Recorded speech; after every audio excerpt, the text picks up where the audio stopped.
บ่แม่นคนหน้าตาดีบ่มีมันนี่ปันใดขอเงินแม่ใส่สู่มือมันก็บ่คือจังเขาที่พร้อมหับเศร้าหับแล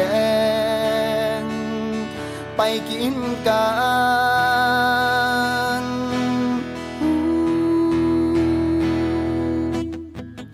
อายมันของเล่นเป็นบางเวลาอายมันมีค่ายำน้องเหงาอายทนเจ็บทนเศร้าย้อนหักเจ้า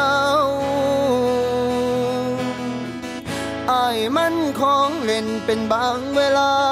อายมันมีค่ายำน้องเหงาอายทนเจ็บทนเศร้า